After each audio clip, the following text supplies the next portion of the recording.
When we talked about star formation, we had also mentioned that planets form as a byproduct of star formation. And so what we want to do is talk a little bit about extrasolar planets. Now, the term that's often used nowadays is, rather than extrasolar planets, it is exoplanets.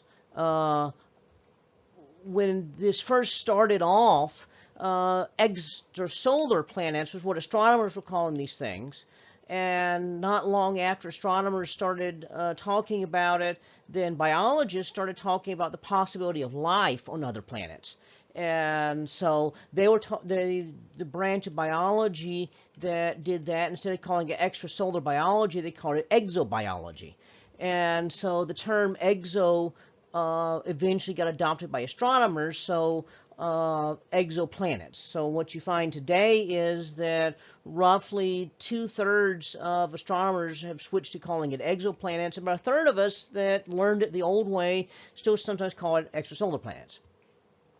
When I first started teaching astronomy, a long time ago, basically there was only 9 planets that were known, and those are the 9 planets in our solar system. Well, we now realize that's actually the incorrect number. There's 8 planets, and then there's a handful of what we call dwarf planets, and then about 20 to 30 other objects that they're still evaluating whether or not they're called dwarf planets, and then a whole bunch of other objects that we call minor planets, which are generically, layman's term, are asteroids. And so there's all these other things that are out there.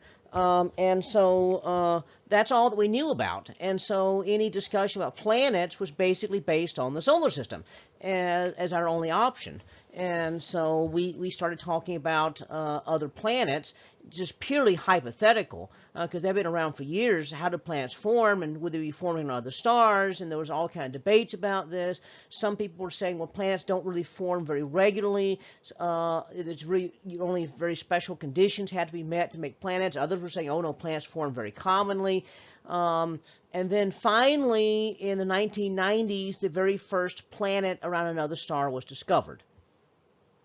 As of right now, there are over 4,000 known planets discovered around other stars. By known, I mean not just an astronomer says, I found a planet. That's considered a detection event, but they are not confirmed until others have verified the discovery, verified the data, better yet, even looked themselves and found corroborating evidence of their own using different instruments and different techniques.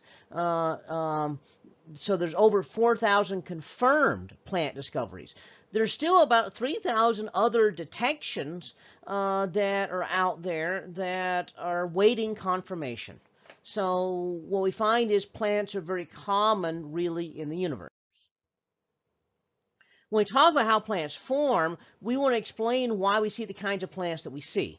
All the planets in our solar system go around in one direction around the sun. They all seem to be lined up in a plane. Their orbits aren't just randomly distributed around the sun. They're all kind of like in a flat plane.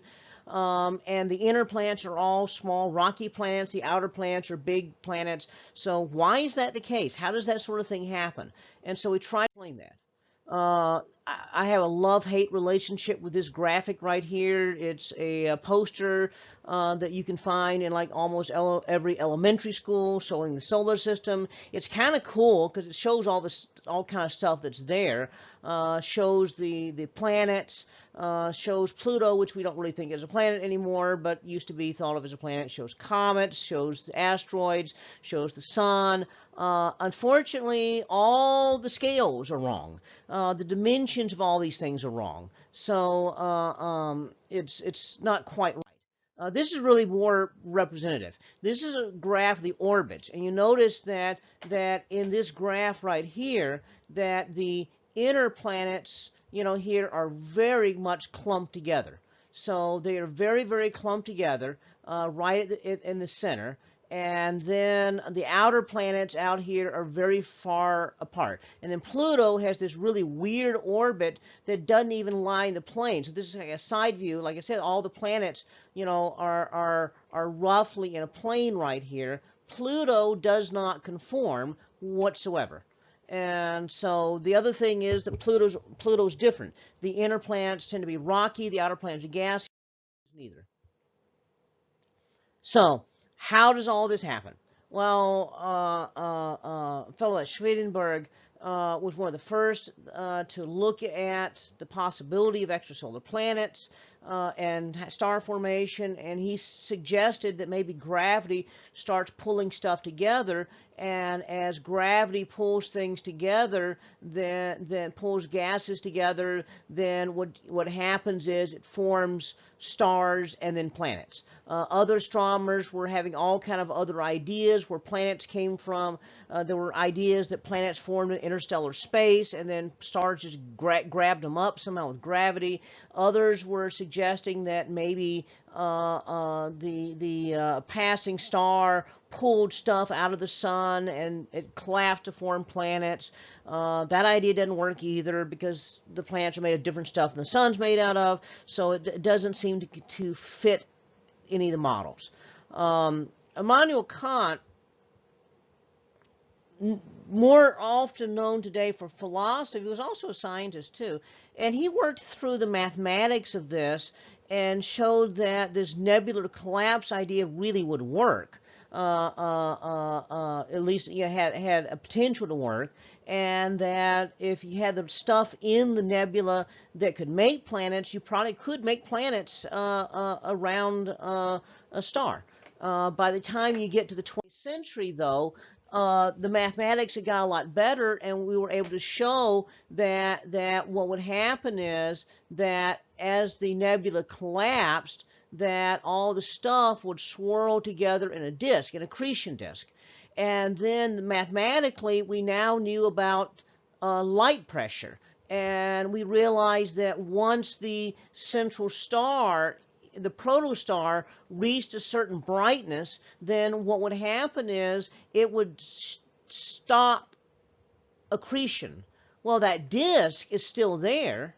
And so what would happen is that the disk would remain, and so it seemed to make sense the disk would then clump up into things which would then clump up themselves to make planets. So this was the idea we call the nebular collapse model. And so the idea being that you have this large diffuse cloud of gas swirling together to make a star, and angular momentum. We talked about how this worked with star formation. You get a protostar in the middle, but you get this accretion disk, and the accretion disk would then simply clump up. Now we know that this sort of thing is happening because when we look in the direction of the Orion Nebula, where we know that stars are forming, Hubble telescope using infrared light can see into the nebula. We can't see inside the nebula with visual light, but we do see these young stars or protostars here, and the young stars and protostars actually have these disks surrounding them, and those little disks in there, those disks give us this idea that maybe we're on the right track. So these disks are called Proplyds, and we call them Proplyds because we don't know what else to call them. We used up all the other words that make sense, and so astronomers came up with the term Proplyd to describe these little disks surrounding protostars or young stars. Now, the classic idea that you see in books for some time is that when the protostar in the middle starts to stop accretion, that it causes everything else out here to clump up, and when it does, it clumps up and forms planets. Reality is a little more complicated than that. What we now realize is that in that disk, the Proplyd, then what's happening is that it's very hot, and what's happening is you're forming small nodules or droplets of stuff, material, silicates and iron and so forth, and you make these little small rocks, The rocks then start running into each other. When the rocks run into each other, then they start making bigger things. And so what happens is that you end up with a much more violent process than was originally envisioned. So what happens is that all these things are sorted together. You make the small things come together in bigger things, the bigger things come together to make bigger things, and so forth. And so what happens is ultimately that you start growing these things. So if two small rocks come together, they blow each other apart, and now you have a bunch of little smaller rocks. But if a little thing comes along and hits a big thing, it just makes the big thing a little bit bigger. And so statistically, you can see what's going to happen. And so they've done this. They've run computer models, and they've run the computer simulations, and what they see is that if you plug millions of objects together out here, that millions of objects together, you know, in the computer going around, they tend to clump up. And so over time, you end up with fewer of these things in the middle here that are, well, they're not big enough to be planets, but they're bigger than what you would normally think of as just a rock or a meteorite or something like that. And so we normally would call them protoplanets or planetesimals. Planetesimal being like a small protoplanet, and then they start running into each other. They're like almost like mini planets, and they start running together, and then they become like the core of a planet. And once they get to the point, they keep just adding stuff to it, and so at that point, you eventually, all these things have eventually run into one another, and what you have left is just a handful of planets.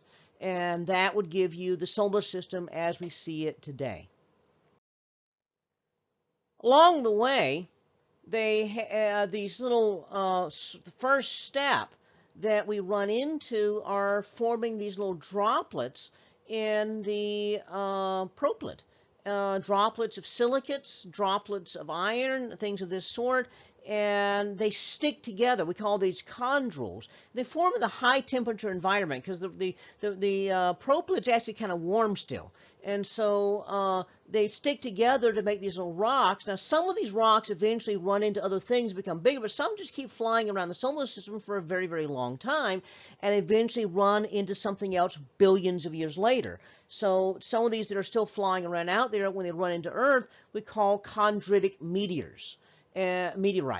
And if we were on campus, I'd like to show you one, because we've actually got some of these on campus, and I can show you a chondritic meteorite, which is an example of a rock that's actually older than the age of the Earth. It formed in the Proplyd before Earth itself formed. And so this, again, is evidence of the kinds of things that were happening